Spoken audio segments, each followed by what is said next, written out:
할렐루야. 오늘도 영상으로 함께 청년부 예배 함께하는 여러분 주님의 이름으로 사랑하고 환영합니다.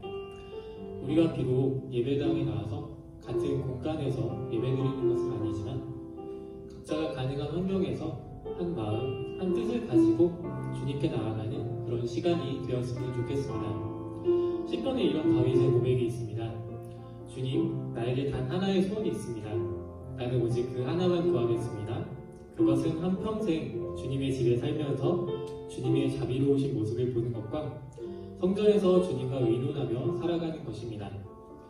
요즘 답답하고 힘든 그런 시기이지만 그렇기에 우리 안에 주님을 더욱 사모하는 이런 다윗의 고백이 있었으면 좋겠습니다. 다 같이 찬양으로 주님께 나아가겠습니다.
사랑하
오라 우리가 굽혀 경배하며 우리를 지으신 여호와 앞에 무릎을 꿇자.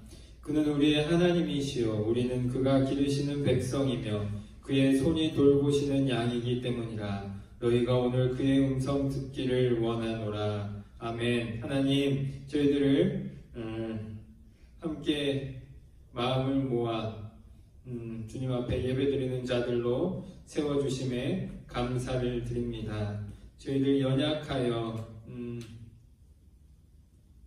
이 바이러스의 재난 앞에서 저희들 무력하게 각자의 처소에서 주님 앞에 예배를 드리지만은 저희들이 신령과 진정으로 진심으로 정성을 다해 하나님의 말씀 앞에 설 수 있게 도와주시고, 바라옵기는 저희들의 육은 서로 떨어져 있을지라도 저희들의 마음과 정성을 다해서 서로를 위해 기도하며 함께 이 어려움을 극복해 나갈 수 있도록 저희들을 하나 되게 하여 주시옵소서. 하나님, 저희들 주님의 말씀 가운데 나아갈 때에 하나님의 능력으로 저희들을 더 깊은 곳으로 이끌어 주시고, 인간의 말이 아니라 하나님의 말씀만 마음판에 새겨지는 은혜가 있게 하여 주시옵소서. 함께 해주실 줄 믿으며 예수님의 이름으로 기도드립니다. 아멘.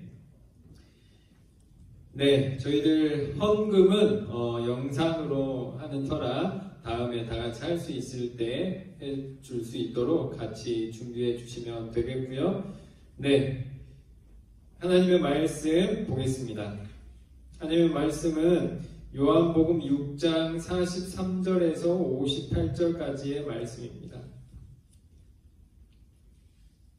요한복음 6장 43절에서 끝에까지 전체 구조를 통해서 봤고요. 오늘 다시 한번 볼 본문은 요한복음 6장 43절에서 58절까지의 말씀입니다. 43절에서 58절까지의 말씀입니다. 네, 여기에서도 5가지의 구조로 나눌 수 있습니다. 첫 번째 위아래 껍질과 두 번째 안에 있는 내용들과 가운데 있는 속 내용, 그래서 5가지의 문단으로 나눌 수 있고요. 제일 첫 번째 껍질이 43절에서 50절까지의 말씀, 54절에서 58절까지의 말씀입니다. 그래서 43절에서 50절까지의 말씀 다 같이 읽어보겠습니다. 예수께서 대답하여 이르시되 너희는 서로 수군거리지 말라. 나를 보내신 아버지께서 이끌지 아니하시면 아무도 내게 올 수 없으니 오는 그를 내가 마지막 날에 다시 살리리라. 선지자의 글에 그들이 다 하나님의 가르치심을 받으리라. 기록되었은즉 아버지께 듣고 배운 사람마다 내게로 오느니라. 이는 아버지를 본 자가 있다는 것이 아니니라. 오직 하나님에게서 온 자만 아버지를 보았느니라. 진실로 진실로 너희에게 이르노니 믿는 자는 영생을 가졌나니 내가 곧 생명의 떡이니라. 너희 조상들은 광야에서 만나를 먹었어도 죽었거니와 이는 하늘에서 내려오는 떡이니 사람으로 하여금 먹고 죽지 아니하게 하는 것이니라. 아멘. 그래서 첫 번째 가장 시작되는 첫 번째 껍질이 되는 문단의 내용은 영생이 있을 것이고 그 영생은 생명의 떡을 먹어서 이루어질 수 있다라고 말씀하십니다. 마지막에도 이것이 반복되어 있습니다. 54절에서 58절 말씀입니다. 54절에서 58절 읽겠습니다. 내 살을 먹고 내 피를 마시는 자는 영생을 가졌고 마지막 날에 내가 그를 다시 살리리니 내 살은 참된 양식이요 내 피는 참된 음료로다. 내 살을 먹고 내 피를 마시는 자는 내 안에 거하고 나도 그의 안에 거하나니 살아계신 아버지께서 나를 보내심에 내가 아버지로 말미암아 사는 것 같이 나를 먹는 그 사람도 나로 말미암아 살리라. 이것은 하늘에서 내려온 떡이니 조상들이 먹고도 죽은 그것과 같지 아니하여 이 떡을 먹는 자는 영원히 살리리라. 아멘. 그래서 반복되어 이야기하고 있습니다. 참된 양식, 참된 음료, 그것이 내 살과 피고 이것을 먹는 자는 영생을 하게 될 것이다. 앞에 있는 내용과 반복되어서 이야기하고 있는 겁니다. 그래서 예수님이 말하고 싶으신 거예요. 영생이라는 것이 있고 영원한 생명이라는 것을 누릴 텐데 그 영생을 누리는 것은 어떻게 되는 것이냐? 나의 살과 피로 참된 생명의 떡으로 될 수 있는 것이다 라는 것을 반복해서 이야기해주고 있는 겁니다. 그러면 그 안에 무슨 내용이 있냐? 51절입니다. 51절 읽어보겠습니다. 나는 하늘에서 내려온 살아있는 떡이니 사람이 이 떡을 먹으면 영생하리라. 내가 줄 떡은 곧 세상의 생명을 위한 내 살이니라 하시니라. 아멘. 그래서 여기서 다시 한번 말하고 있는 거예요. 먹어야 영생한다. 그래서 살과 피, 떡이라는 것이 있는데 그것을 먹어야지만 영생한다 라고 강조하고 있습니다. 그 마찬가지로 53절에도 보시죠. 53절 읽어보겠습니다. 예수께서 이르시되 내가 진실로 진실로 너희에게 이르노니 인자의 살을 먹지 아니하고 인자의 피를 마시지 아니하면 너희 속에 생명이 없느니라. 아멘. 그래서 강조하고 있는 거예요. 생명의 떡이 있는데 그것을 먹어야지 영생하고 먹지 않으면 영생하지 못한다 라고 강조해주고 있는 거예요. 그러니까 오늘 본문의 가운데 내용, 그것을 들었던 사람들은 어떻게 했을까요? 가장 중요한 내용입니다. 오늘 본문의 주제가 되는 52절 읽어보겠습니다. 시작. 그러므로 유대인들이 서로 다투어 이르되 이 사람이 어찌 능히 자기 살을 우리에게 주어 먹게 하겠느냐. 아멘. 예수님이 강조해서 이야기하고 있는 거예요. 우리 인생은 그저 여기에서 끝나는 것이 아니라 우리 영혼은 이 땅에서 80년, 100년, 옛날에는 40년, 50년 살아도 오래 산 거였어요. 그 정도 살고 끝나는 것이 아니라 우리 영혼은 그냥 흩어지는 것이 아니라 하나님의 부르심을 받을 텐데 그것을 영생이라고 한다. 그 영생이라는 것을 위해서 생명의 떡이 있고 생명의 피가 있다. 그게 누구의 것이냐? 예수님의 것이다. 그래서 그 예수님의 살과 피를 먹으면 영생이고 먹지 않으면 영생이 아니다 라는 것을 이야기해주고 있습니다. 그랬더니 가운데 있던 그 말을 들었던 유대인들이 어떻게 해요? 서로 다투어 이르되 어찌 능히 살을 먹으라 하느냐. 오늘 이야기입니다. 네, 기도하겠습니다. 하나님 아버지, 오늘 저희들 말씀 가운데 모였습니다. 말씀을 다시 한번 기억하며 말씀으로 다시 한번 주님을 생각하며 다시 한번 깊이 주님의 말씀을 묵상할 수 있게 도와주시고 바라옵기는 저희들과 말씀과 상관없이 살아가는 자들이 아니라 말씀과 함께 살아가는 자들 되게 하여 주시옵소서. 인간의 말이 아니라 하나님의 말씀이 기억되는 오늘 이 시간 되게 하여 주시옵소서. 예수님의 이름으로 기도드립니다. 아멘. 네, 그래서 오늘 본문 말씀은 이렇게 예수님께서 본인의 살과 피에 대해서 이야기하시는 내용입니다. 여러분들이 신앙인이 된다고 하는 것은 기본적으로 두 가지 과정을 거치게 되고 옛날에는 이것을 하지 않으면 구원을 못 받는다고 했어요. 가장 중요한 두 가지 성례가 뭐냐? 세례와 성찬이에요. 그래서 옛날에는 세례를 받지 않으면 구원을 받을 수 없다. 성찬에 참여하지 않으면 구원을 받을 수 없다. 꼭 고백했어요. 지금도 마찬가지고. 그래서 저희들이 신앙인으로 고백하면 어떻게 하죠? 적법한 절차를 거친 다음에 세례를 받습니다. 그리고 그 세례를 받은 사람은 어떻게 하죠? 우리가 함께 성찬에 참여하며 예수님의 살과 피의 은혜를 누리게 되는 겁니다. 이 본문 말씀의 근거에서 우리가 그것을 하는 거예요. 예수님이 뭐라고 강조했기 때문에 살과 피를 먹지 않으면 영생을 얻을 수 없다. 영생을 얻기 위해서 어떻게 해야 돼요?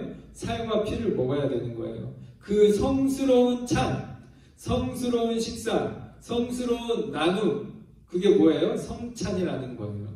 그래서 여러분들도 성찬이 거행될 때마다 함께 세례를 받은 자로 참여해서 예수님의 살과 피를 먹을 겁니다.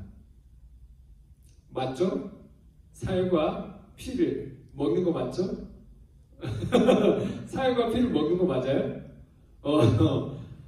우리가 고백할 때 살과 피를 먹는다고 고백해요. 옛날에 로마 시대잖아요. 로마 시대에 기독교인들이 박해를 피해서 카타콤이나 가정교회에서 열심히 하나님을 믿었을 때 예수를 알지 못하고 교회를 알지 못하는 사람들이 교회를 뭐라고 했느냐? 인육을 먹는 자들 이라고 이단 사입이라고 하면서 박해했단 말이에요. 그 인육을 먹는다는 소문이 어디서 났어요? 여기서 나는 거야. 신앙인들도 고백하는 거죠. 우리가 예수님의 살과 피로 영생을 얻는다. 당신도 예수님의 살과 피를 드셔야, 먹어야 영생을 얻을 거다 라고 가르치니 예수님을 모르는 사람들은 생각하는 거예요. 인육을 먹는 자들, 살과 피를 나눠 먹는 자들이라고 소문이, 악성 루머가 퍼졌다는 거죠. 오늘 본문 말씀에서도 우리가 자주 듣기 때문에 사실은 별 문제 없이 들을 수 있겠지만 오늘 본문 말씀에서도 살과 피를 먹는다. 살과 피를. 이게 이해가 잘 되는 내용일까요? 안 되는 내용일까요? 살과 피를. 오늘 본문 말씀에서 유대인들이 서로 다투었어요. 왜요? 어떻게 살과 피를 먹느냐? 자기 살을 정말 떼줄 생각이냐? 살과 피를 먹어야 어떻게 영생을 얻는 거냐? 라고 서로 다투고 예수님이 사입이라고 예수님을 질타하는 내용이 나오는 겁니다. 우리도 다시 한번 생각해 봐야 돼요. 예수님의 살과 피를 먹는다는 게 무슨 내용일까? 우리는 도대체 무엇을 믿고 있는 건가? 어떻게 구원을 받는 건가? 다시 한번 생각을 해 봐야 돼요. 저도 오늘 본문을 받으면서 고민이 되었던 거죠. 유대인들은 정말 예수님이 말할 때 정말 살과 피를 먹어야 된다고 이해를 했을까? 정말 그렇게 이해를 했을까요? 살을 떼줄 것을 기대하고 저거는 인육을 나누는 폭력적인 사이비 교주다라고 생각했을까요? 제가 그게 고민이 되는 거예요. 그런데 생각을 해보면 인류 역사상 말이 안 되는 일들이 참 많이 벌어져요. 요즘도 여러분들이 보면 별별 소식이 다 들리잖아요. 신을 믿는다고 하는 사람들이 다른 사람들 다 바이러스 걸려도 우리는 함께 모여서 소금 못 뿌리면 괜찮다.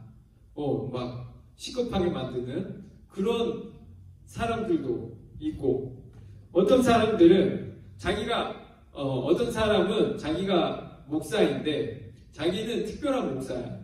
그래서 어떻게 해요? 내가 하나님하고 엄청 친해. 엄청 친하니까 하나님조차 나를 조심해야 된다. 하나님조차 내 눈치를 봐야 된다. 라고 광장에서 설교하는 목사님도 계시고요. 또 어떤 데에서는 여러분들이 구원을 받기 위해서 구원의 수에 들어야 된다. 구원의 수에 들기 위해서 하나님이 평가할 텐데 어떻게 평가하냐? 어떻게 교리를 잘 이해하고 시험을 잘 봤는지, 몇 명을 전도했는지, 그래서 얼마나 많은 깊은 헌신을 했는지, 그리고 얼마나 많은 헌금을 했는지로 종합적으로 평가해서 14만 4천 명 안에 들어야 된다. 그러면 그 사람은 구원 받을 거다. 그러니 열심히 구원을 이루십시오 해가지고 사람들이 열심히 그것을 하기 위해서 거짓말도 서슴지 않고 열심히 그것을 하기 위해서 세상 속에 암약하면서 거기에서 구원의 반열에 오르기 위해서 애쓴다는 이야기도 들어요. 한편으로는 시급할 이야기죠. 어떻게 저런 말을 믿을 수 있을까? 그런데 인류 역사상 그런 말을 믿는 경우가 너무나도 많았어요. 그래서 우리는 전쟁도 거쳤죠. 어떤 인종은 쓰레기 인종이고 어떤 인종은 세상의 악이라서 우리가 세상에서 그 인종을 말살시켜야 된다. 그래서 전쟁도 서슴지 않았고, 예전에는 우리가 피부가 백색인 사람들이, 피부가 흑색인 사람들이나 혹은 여성들을 사람으로 취급하지도 않거나, 혹은 더 옛날로 가자면 여성이나 아이들을 인간으로 계수하지도 않았던 시대를 살았기도 했어요. 무슨 말이냐? 이 세상은 상식적으로 아주 잘 돌아갈 것 같으면서도 되게 이상한 일들이 많이 벌어지는 곳이기도 하단 말이에요. 그게 비단 옛날만 있는 것이 아니라 여러분들이 살고 있는 지금 이 시대, 이 현실에서도 과학이 발달하고 상식이 우리 가운데 분명하게 있고, 그래서 어떻게 살아야 건강한 것인지, 어떻게 살아야지 바른 것인지에 대한 상식, 공통의 기반이라는 것이 있을 것이라고 생각하는 지금 이 시대에도 이상한 일들이 벌어지고 있고, 이상한 신앙을 가진 사람이 있었단 말이에요. 있단 말이에요. 제가 우리나라의 신천지뿐만이 아니라 제가 봤던 충격적인 일들이 있었어요. 옆 나라인 일본에서 옴진리교라는 게 있어요. 옴진리교가 옴진리교의 이야기를 듣고 보면 와, 정말 사람이 이럴 수도 있구나. 물론 인류 역사상 언제나 이런 일들이 반복되어 있었지만 지금 이 시대 1995년부터 2020년인 지금 이 시대까지 옴진리교가 아직도 있어. 이름을 바꿔가지고 알파라고 해가지고 아직도 일본에 있대요. 지금 정말 어떻게 되어 있는지, 어떻게 가능한지는 모르겠지만 아직도 그걸 믿는다는 거야. 이 옴진리교가 뭘 했냐? 옴진리교가 계속 그 집단을 지켜내기 위해서 처음에는 요가원에서 시작된 거예요. 그래서 그 교주가 요가원에서 시작해가지고 수많은 신도들을 거느리고 그 조직을 유지하려다 보니까 여러 가지 나쁜 일들도 서슴지 않는 거예요. 악한 집단은 그 자기의 집단을 유지하기 위해서 나쁜 일을 서슴지 않아요. 꼭 그렇게 돼. 그래서 이 옴진리교도 막 일가족 살인사건, 막 납치, 감금사건, 그래가지고 수많은 사건들을 일으키니까 일본에 있는 경찰에서 옴진리교를 주시해서 보기 시작하고 그 집단이 도대체 무슨 집단인가 보기 시작했어요. 그래서 그 집단을 이렇게 경찰이 집중해서 보고 있고 얼마 뒤에 그 시설을 집중 단속할 것이라고 1995년 3월에 그런 내부 계획이 있었는데 그 경찰 내부의 비밀인 계획이 옴진리교에 들어간 거예요. 어떻게 됐겠어요? 옴진리교가 그 집단을 유지하기 위해서 일본 사회 곳곳에 그 신도들이 있었겠지 않았겠어요? 그 신도들이 그 정보를 입수해가지고 옴진리교의 그 머리들에게 헤드쿼터들에게 그것을 인도하는 사람들에게 고발을 한 거지. 그러니까 어떻게 해요? 거기에서 사람들이 고민을 하기 시작한 거야. 어떻게 해야 우리가 경찰에 경찰이 저렇게 보고 있는데 어떻게 하면 우리에게서 관심을 멀게 할까 하다가 우리가 도시 한가운데에서 큰 사건을 일으켜야 되겠다. 그래서 어떻게 했느냐? 지하철에서 생화무기인 산인가스를 거기에서 터뜨린 거야. 그래서 어떻게 돼요? 13명이 사망하고 6,200명이 부상을 당해요. 호흡기에 들어가가지고 호흡기에 들어가면 막 이렇게 호흡기가 난리가 나고 사람이 죽게 되는 그런 살인적인 무기를 도시의 한가운데 지하철에서 수많은 사람들에게 무작위 살포를 한 거예요.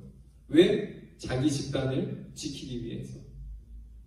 저는 아무리 생각해도 그 사람들이 종교고 그 종교를 통해서 자기들이 열반에 이르든 자기들이 어떤 구원을 받든 영적으로 뛰어난 사람이 되든 어떤 목표가 그런 걸 텐데 그 목표와 집단을 지키기 위해서 사람을 죽이는 것을 서슴지 않았다는 거예요. 수천 명이 부상을 당하고 수십 명이 살인을 당했어요. 그게 언제 이야기냐? 95년의 이야기예요. 그리고 그 집단이 러시아에서 2016년에 발견이 됐어요. 러시아에서 60명이. 일본의 사이비 집단이 러시아에서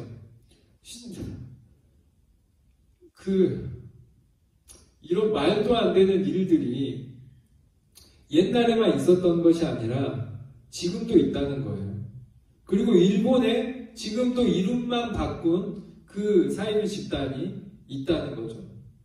그 집단이 너무나도 흉악해가지고 실제로 일본에서 그 교주와 몇몇 사람들이 사형을 당했어요. 그럼에도 불구하고 그런 게 없어지지 않는다는 거예요. 그러면서 충격에 쌓이게 되는 거죠. 아, 인간이 저렇게도 될 수 있구나. 아, 사람이 저런 일도 할 수 있구나. 저렇게 폭력적이고 저렇게 무자비한 일도 할 수 있구나. 세계를, 내가 살고 있는 이 세상을 잘못 이해했을 때, 제대로 이해하지 못했을 때, 건전하게 이해하지 못했을 때 사람은 사람을 죽이는 것을 서슴지 않는구나. 이게 인류 역사상 반복되었단 말이에요. 그래서 이런 사람들을 찾아서 무라카미 하루키가 언더그라운드라는 책을 쓰기도 하고, 수많은 사람들이 그 놀라운 일들을 돌이켜보고 생각하는 거예요. 아, 머리가 아무리 똑똑하다고 해서 저게 분별이 되는 게 아니구나. 옴진리교에 수많은 엘리트들이 있었어요. 나중에 이 사건이 있은 후에 옴진리교의 모든 시설을 파악해보니까 거기에 대형 생화학 시설이 있었어요. 그래가지고 수많은 무기를 양산할 수 있는 시설이 있었고, 그것을 도시 한가운데서 뿌리려고 헬리콥터까지 있었어요. 그리고 그게 가능해? 수많은 엘리트들이, 돈 많은 사람들이, 수많은 그 집단을 위해서 애쓰는 사람들이 그것을 위해서 사람을 죽이기 위해서 그런 일을 서슴지 않았다는 거예요. 사람이 그럴 수도 있다는 거예요. 학력의 높고 낮음과 상관없이, 돈의 많고 적음과 상관없이, 그 많은 사람들이 그 일에 가담했다는 거예요.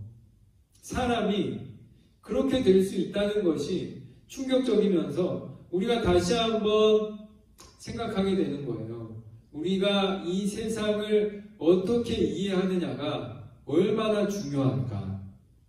무라카미 하루키가 책을 썼는데 거기에서 이야기하는 거예요. 아, 이 사람들이 공부를 많고 적게 함과 상관없이, 세상에서 명예직에 있고 없고와 상관없이, 나이에 많고 적음과 상관없이, 아, 이 사람들은 현실과 이야기를 혼합해서 이해하더라. 그 사람들이 오음진리교에서 가르치는 거예요. 온갖 이야기를 만들어. 거기에서도 막 우리가 사도라고 생각하는, 성인이라고 생각하는 것처럼 훌륭한 지도자들을 세운 다음에 그 사람들의 이야기를 만들어요. 그래서 그 사람들의 이야기를 기록으로 퍼뜨려요. 그래서 그 이야기를 실제 이야기라고 믿게 만들어요. 그래서 어떻게 해요? 여러분들이 교과서에서 배우고 있는 세상 사람들이 말하고 있는 역사는 가짜 역사고, 우리가 말하는 것이 진짜 역사다. 그러니 그 가짜 역사에 속지 말고 우리가 말하는 이야기를 믿어라 해서, 그 수많은 엘리트들도, 과학기술자들도 그 사람들의 이야기와 우리 세상의 역사의 이야기를 혼동시켜 놓고 그 집단에 빠져서 사람을 죽이는 것도 서슴지 않았다라는 것이 사람들의 고백인 거예요. 우리가 이야기를 듣고 그 이야기를 어떻게 이해하고 해석하느냐가 얼마나 중요한지 몰라요. 신천지에서 여러분들이 이야기를 듣겠지만 가장 열심히 한 게 뭐냐? 포교를 한 다음에 한 공간에, 한 건물에, 한 장소에 모아놓는 거예요. 그럼 어떻게 돼요? 세상에 수많은 이야기들이 있겠지만 그거 가짜다. 우리가 가르치는 게 진짜다. 그래서 같이 살게 하고 같이 이야기하게 하고 우리가 말하는 것만 계속 반복해서 가르치고, 밖에서 말하는 것, 그 집단 밖에서 말하는 것을 하나도 듣지 못하거나 그것을 간과하게 만든다고 하잖아요. 그래서 막 집단 시설이나 집단 모임이 엄청나게 많은 거래요. 다른 이야기를 듣지 못하고 우리의 거짓 이야기를 사실로 믿게 하기 위해서. 여러분들도 그저 바보 같은 사람들만 이걸 믿는 거라고 생각, 혹은 너무 쉽게 생각하거나 그저 공부를 혹은 상식을 혹은 여러 가지로 충격적인 이해할 수 없는 일들이라고 생각하겠지만 우리의 삶과 너무나도 가까운 거예요. 그런 사람들이 얼마나 역사 속에서 많았고 지금도 많고 앞으로도 많을 거다라는 것이 인류 역사상 반복되고 있는 거예요. 그래서 사람들은 예수님의 말도 제대로 이해 못하고 어떻게 해요? 인육을 먹는 거다라고 이해할 수도 있었던 시대를 살기도 했었단 말이에요. 우리가 이 세상을 살아갈 때 하나님의 뜻대로 살아간다고 하잖아요. 하나님의 뜻이 뭐야? 어디에 있어요? 성경에 있잖아. 그럼 하나님의 뜻이 성경이나 내 옆에 있는 신앙인의 도움이나 또는 훌륭한 목사님들의 설교를 통해서 하나님의 뜻이 드러날 텐데 그것을 내가 어떻게 이해하느냐가 신앙인으로서의 삶에 엄청나게 중요하다는 거예요. 그래서 그것을 이해할 수 있어야지만이 거짓과 진실을 분별할 수 있다는 거예요. 기독교에 수많은 이단들이 있잖아요. 그래서 이런 이야기도 있잖아요. 여러분들 제가 초등학교 때 그런 잠자다가 이런 꿈을 꿨어요. 제가 학원이 3층이었는데 학교 끝나고 나서 학원 3층으로 뛰어 올라가요. 무서운 존재들이 검은 존재들이 나를 쫓아오고 있는 거야.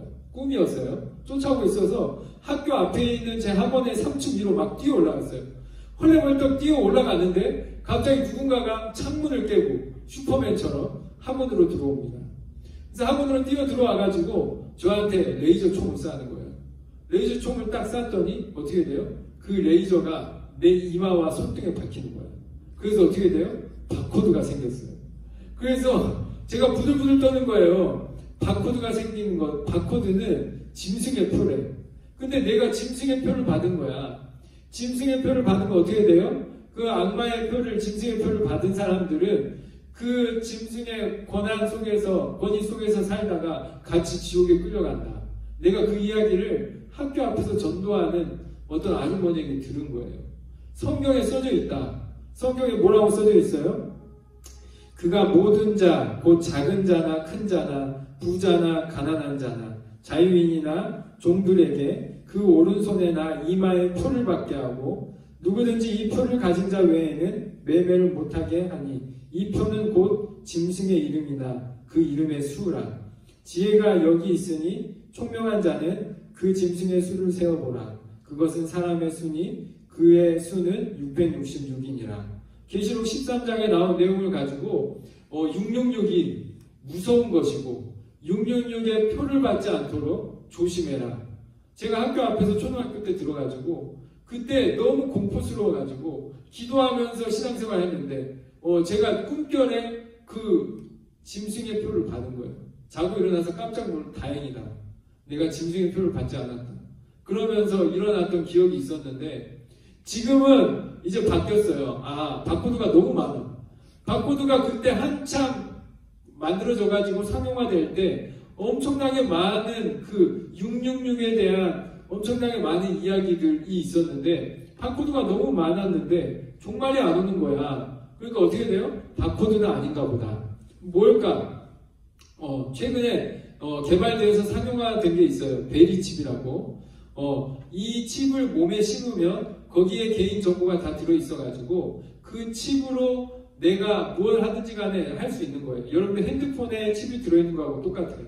그래서 핸드폰에 칩이 있으면 삼성페이나 이런 거 해가지고 이렇게 찍기만 하면 정보 처리가 되잖아요. 그걸 이제 곧 있으면 인체에 심을 수 있고 이미 그 기술이 개발돼가지고 인체에 심어서 하고 있는 것들이 있어요. 그러니까 이제 그 짐승의 표구나 이게. 그래서 이제 베리칩을 인체에 심지 마라. 그것을 심은 사람은 짐승의 표를 받은 사람은 나중에 그 짐승과 함께 저 그리스도와 함께 지옥에 끌려갈 것이다. 성경에 따르면 그 짐승의 표를 받게 한다. 세상이. 그래서 세상에 수많은 나라들이 있지만 그 나라들은 하나로 통합될 거고 그 통합을 저 그리스도가 시킬 거고 저 그리스도는 그 통합된 나라에 사는 모든 사람에게 짐승의 표를 심을 것이다. 그 짐승의 표로 우리는 물물 거래를 할 것이고 매매를 할 것이고 그것으로 돈을 주고받고 살고 그러다가 그것으로 사는 수많은 사람들을 함께 짐승이 데리고 지옥으로 끌고 내려갈 것이다 라는 것이 지금도 믿고 있는 사람이 있다는 거예요. 그래서 절대 그 과학기술의 편의 속에 속지 말고 그 짐승의 표를 받지 마라. 이것을 믿는 사람들이 지금 이 시대에 있어요. 말이 돼요? 안 돼요? 말이 돼. 안 되나? 그것이 말이 되고 정말 그렇게 될 거라고 믿는 사람들이 조심해라 라고 전도하고 있는 지금 이 시대를 살고 있어요. 물론 과학기술이 좋은 점도 있고 우리의 종말을 앞당기기도 하겠지만 성경을 이렇게 보는 것이 괜찮을까 고민을 해봐야 되는 것이고 이 성경을 제대로 이해하고 건전하게 이해해야지만이 그런 거짓된 혹은 사람을 미혹하는 이야기에 속지 않게 된다는 거예요. 그 이야기와 현실을 구분하고 정말로 하고 싶은 메시지와 우리 현실을 구분하고 그것을 잘 통합시켜야지 우리가 신앙인으로서 헛된 이야기에 빠지지 않고 하나님이 기뻐하시는 삶에 가까이 나아갈 수 있다는 거예요. 기독교 역사에서도 오늘 본문 때문에 수많은 사람들이 죽었어요. 이 말씀 때문에 수많은 신앙인들끼리도 싸웠단 말이에요. 서로 화형시키고 서로 총칼을 겨누었어요. 이 본문 때문에. 오늘 본문 말씀에 예수님이 이야기합니다. 살과 피를 먹어야 된다. 그래서 입장은 교회를 하나님을 믿는 사람들의 입장이 4개로 갈렸어요. 사람을 보통 영과 혼과 육이 있는 존재라고 생각해요. 3분선인데 2분선 영혼과 육체가 있다. 혹은 영과 혼과 육이 있다 라고 2가지 혹은 3가지로 나눠요. 그래서 3가지로 나눠보면 이런 거예요. 먼저 육이 있어요. 우리가 몸으로 만지고 눈으로 볼 수 있는 육이 있고 육과 함께 혼이 있어요. 그래서 우리의 보이지 않는 우리가 보통 말하는 영혼이라는 게 이 혼이에요. 그럼 영은 뭐냐? 우리를 하나님이 기뻐하시는 존재로 만드는 성령을 영이라고 할 수 있다는 거예요.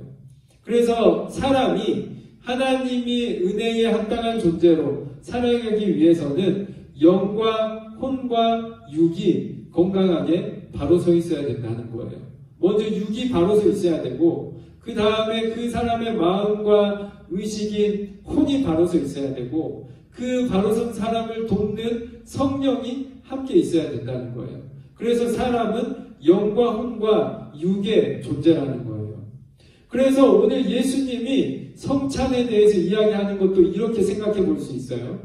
예수님께서 이것은 내 살과 피다 했을 때 먼저 로마 카톨릭에서는 여러분들이 이해하고 있는 천주교에서는 중세시대에 이렇게 이해했어요. 영과 혼과 육이 빵에 속하게 된다. 그러면 그 빵은 뭐냐? 그 빵으로 먹을 수 있는 그 빵도 예수님이고 그 빵의 본질도 예수님의 살이고 그 빵 안에 예수님의 영이 거하게 되는 거예요. 그래서 그 빵의 영과 혼과 육이 다 예수님의 살이다. 그래서 예수님이 여러분들이 성찬할 때도 본문으로 이것은 예수님께서 축사하시고 내 살이다 하고 나누셨다. 이 본문을 쓰시는데 교단마다 이 의미가 조금씩 달라요. 옛날에 중세시대 로마 카톨릭은 우리가 예수님의 살이다 할 때 이 빵의 본질도 예수님의 살이지 빵이 아니게 되는 거예요. 축사하셨다 할 때 여러분들이 성찬을 할 때 예수님이 축사하시고 이것은 내 살이다 할 때 예수님의 신적인 능력으로 그 빵이 빵이 아니라 정말 예수님의 살이 되게 만든다는 거예요. 그래서 실제로 그 살을 먹어야지만 구원을 받는다고 했을 때 그 당시 로마 가톨릭은 이것을 정말 살이라고 믿은 거예요. 여러분들도 믿죠?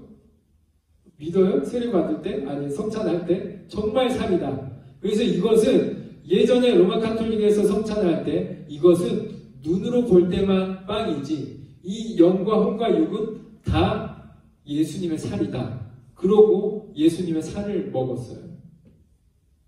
그런데 루터가 도무지 생각해도 그건 아니다. 이거예요. 그래서 어떻게 했느냐? 그 빵의 육은 빵일 뿐이다. 우리가 먹는 빵은 먹어봐라. 빵일 뿐이다. 대신에 영과 혼은 예수님이다. 그래서 빵의 본질은 예수님의 살이요. 빵의 성령 예수님이 거하셔서 그것을 예수님의 살이라고 하는 거다. 그렇기 때문에 우리가 먹는 것은 빵이지만 그 빵 안에 예수님의 영과 혼이 거하게 되는 거다. 그래서 그 예수님의 살을 먹는다고 할 때는 그 예수님의 영과 혼을 우리가 나누는 것이다. 빵이라는 육의 그릇을 통해서 그렇게 가르치는 것이 루터였고 루터교가 그것을 교리적으로 고백하고 있는 거예요. 지금은 조금씩 더 유화되긴 했지만 종교개혁 당시에는 그렇게 교리적으로 정리를 했었어요. 그러면 루터 이후에 또 우리 칼빈은 어떻게 이야기했냐? 아무리 생각해도 나는 그렇게 믿지 않는다. 나는 어떻게 믿느냐? 육도 빵이고 혼도 빵인데 빵의 본질도 빵의 육체도 빵인데 거기에 영적으로 예수님이 임하는 거다. 그게 칼빈의 가르침이었어요. 그런데 그것 또한 누군가는 그렇게까지 말하는 것은 나는 좀 어렵다. 나는 어떻게 생각하느냐? 치민글리라는 신학자가 이렇게 이야기했어요. 그것의 영과 빵의 영은 없으니까 빵에 영도 거하지 않고 우리가 먹는 것은 혼도 육도 다 빵일 뿐이다. 그럼 우리가 그걸 왜 하느냐? 그것을 먹으면서 예수님을 기억하고 다시 한번 마음판에 예수님의 말씀을 결심하기 위해서 그것을 먹는 것이다 라는 것이 치민글리의 주장이었어요. 그래서 이 본문 말씀, 오늘 이 본문 말씀 하나 때문에 하나님을 믿는 신앙인들끼리 얼마나 싸웠는지 몰라요. 서로 못 죽여서 안 다닐 정도로. 무슨 말이냐?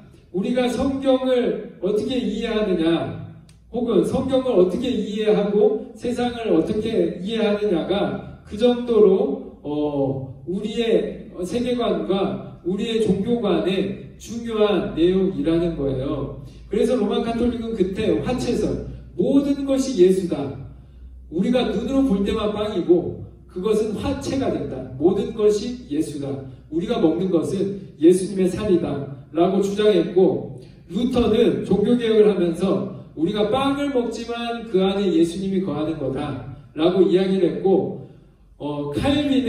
깔벤은 다 빵인데 거기에 영적으로 예수님이 임하는 거다 라고 이야기를 했고, 치민글리는 그냥 다 필요 없이 빵이고 우리가 기억하고 기념할 뿐이다. 그래서 기념설이라고 하는 것을 주장을 했어요.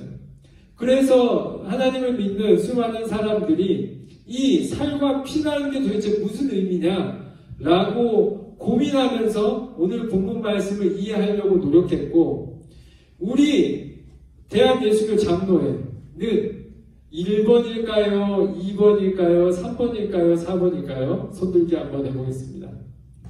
1번, 빵을 먹을 때 영과 혼과 육이 모든 것이 예수님이다. 우리는 빵이라는 겉포장을 먹지만 모든 내용은 예수님이다. 1번이고요. 2번, 우리는 빵을 먹을 때 빵을 먹지만 그 빵의 물질성 속에 있는 예수님의 본래적인 본질적인 살과 영적인 살을 먹는 거다. 2번이고요. 3번, 빵은 빵일 뿐인데 영적으로 예수님이 빵에 거하시는 거다. 그래서 우리는 빵을 먹는 거다. 라는 것이 3번이고요. 4번, 그건 빵일 뿐이다. 우리가 빵을 먹으면서 예수님을 다시 한번 기억하고 다시 한번 결단해서 그 성찬을 먹고 신앙인으로 다시 한번 살기를 결단하기 위해서 성찬을 하는 거다. 네, 고민됩니다. 1번, 2번, 3번, 4번이 있습니다. 손들기 한번 해보겠습니다. 1번 손 들어주시고요. 네, 1번. 네, 2번 손 들어주시고요. 네, 사람이 없지만 있는 것처럼 2번. 네, 3번 손 들어주시고요. 3번. 네, 여기 있는 사람 빨리 손 들어. 뭐라도 들어. 3번. 네, 4번 손 들어주시고요. 네, 4번. 네, 4번 손 들어주시고요. 네, 그래서, 이런 걸 하는 겁니다. 네, 우리가 이 시대를 살면서 모든 교단들이 4번과 가까워지고 있어요. 로만 카톨릭도 원래는 1번이었는데 천주교도 4번 쪽으로 교리를 정돈해 가고 있는 것으로 제가 알고 있고 제가 틀릴 수도 있겠지만 알고 있고 루터교도 4번 쪽으로 가고 있는 걸로 알고 있고 장로교는 3번이에요.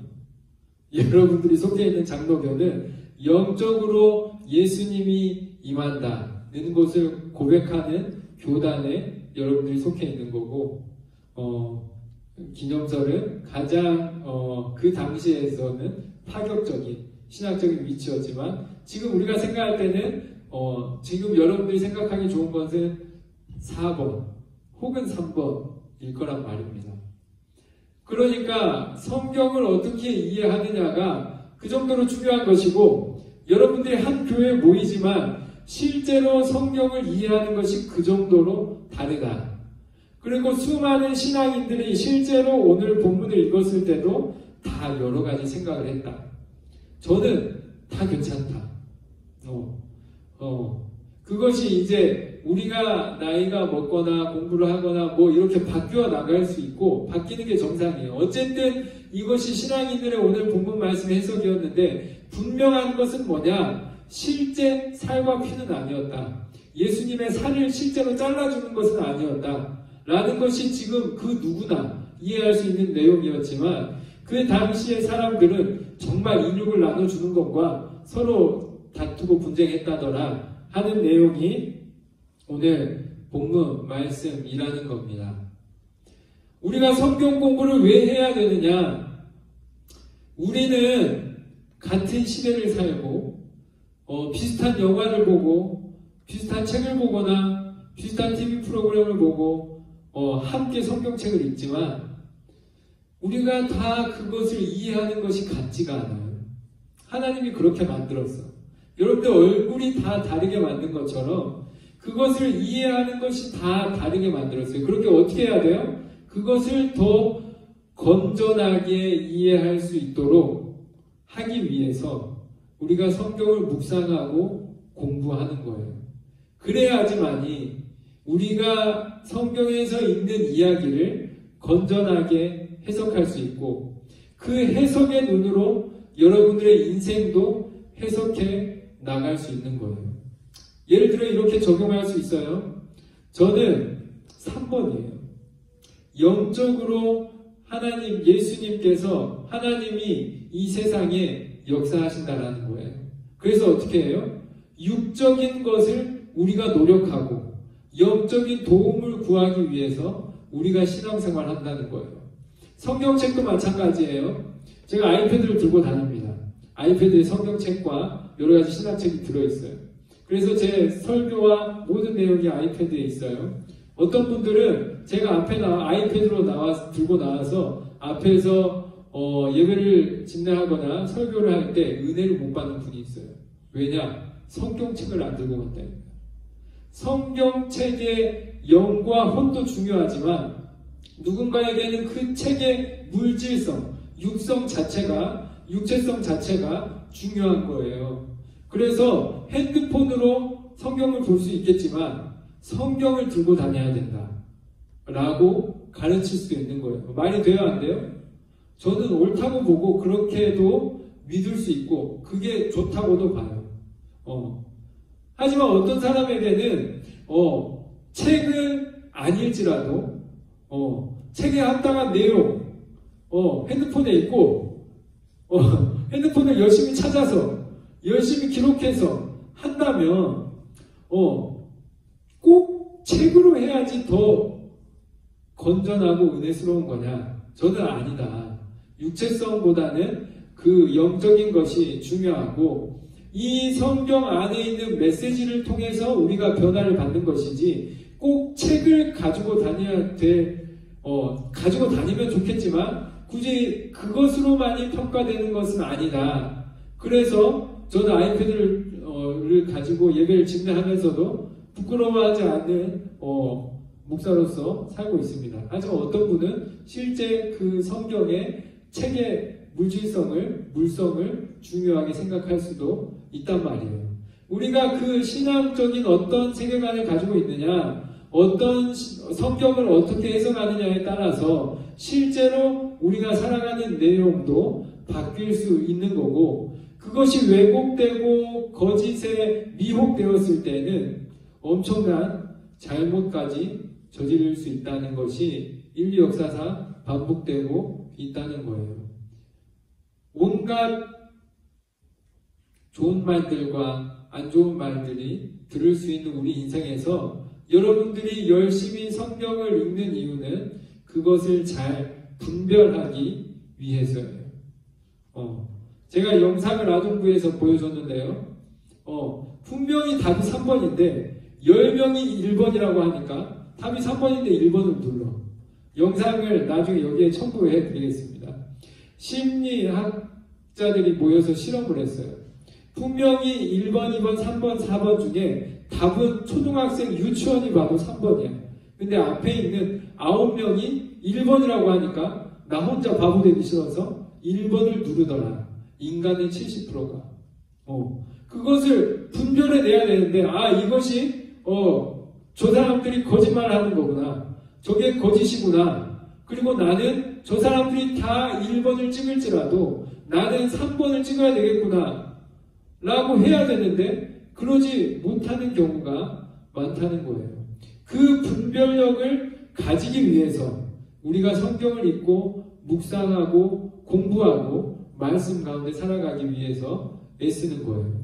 그리고 그러한 삶을 살아가는 사람에게 영적으로 성령이 도움을 주셔서 그것을 분별할 수 있게 하신다라는 것이 성경의 가르침이라고 저는 믿습니다. 우리 모두 다 어떻게 보면 개통 철학이 있어요. 자기만의 철학 세계관이 있어요. 저는 이런 잘못된 편협한 세계관이 있어요. 이 세상에 있는 모든 부자는 운이 좋거나 나쁜 짓을 해서다. 저는 이거 잘못된 거잖아요? 편협한 거잖아요? 근데 저는 정말 큰 부자일수록 운이 좋았거나 나쁜 짓을 했다. 이게 저의 잘못된 세계관이에요. 잘못된 세계관이지만 잘 고쳐지지 않아요. 그래서 이것을 균형 잡기 위해서 매일매일 그것을 어떻게 더 건전하게 이해할까 애쓰고 있어요. 많이 가진 사람은 운이 좋거나 나쁜 짓을 했었다.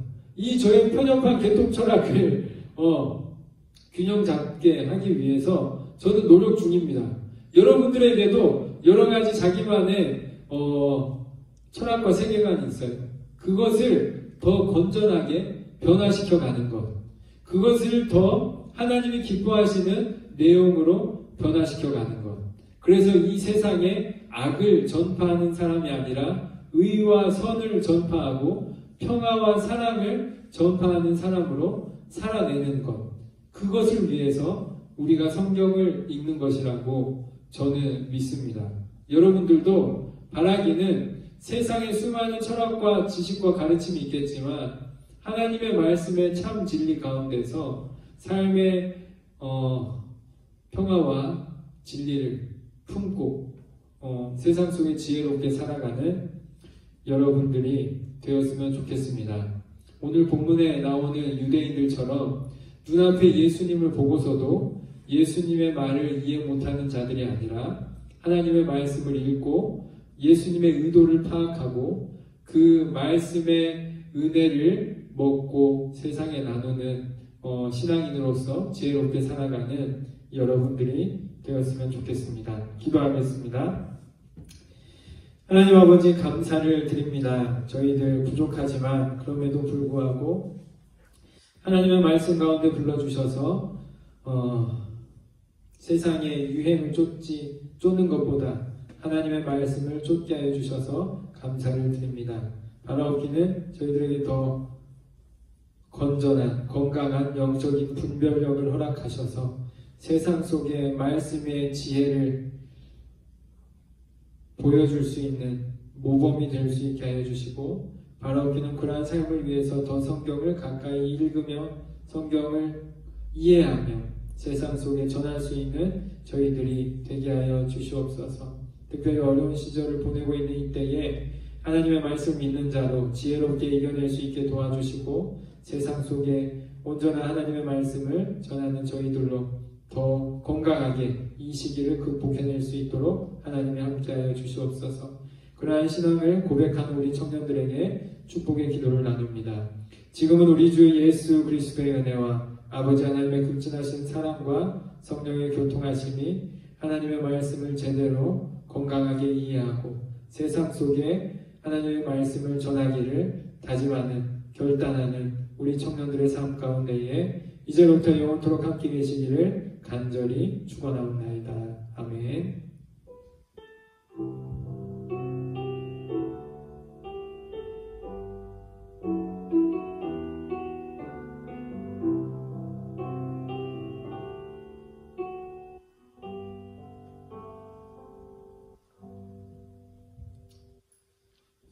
네, 오늘도 짧게 하려고 했지만 오늘도 좀 너무 길게 설교를 해버려서 죄송합니다.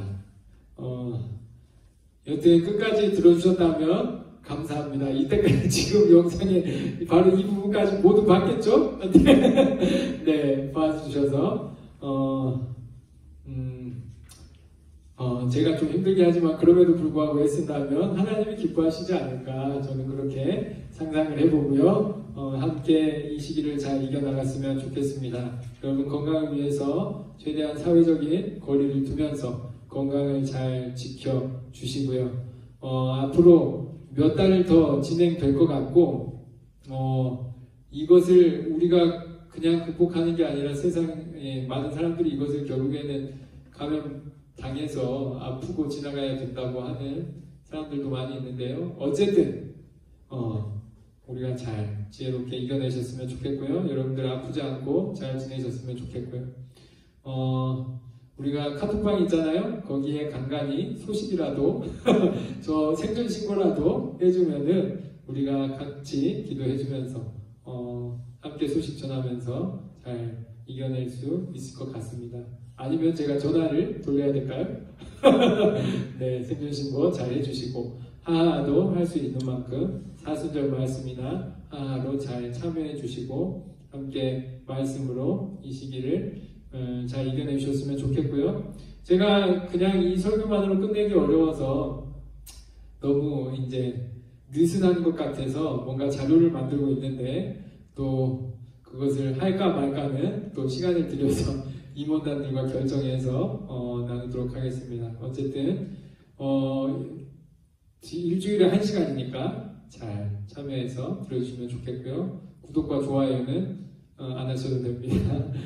어쨌든 참여해 주셔서 감사합니다. 여기까지 하겠습니다. 축도했잖아요.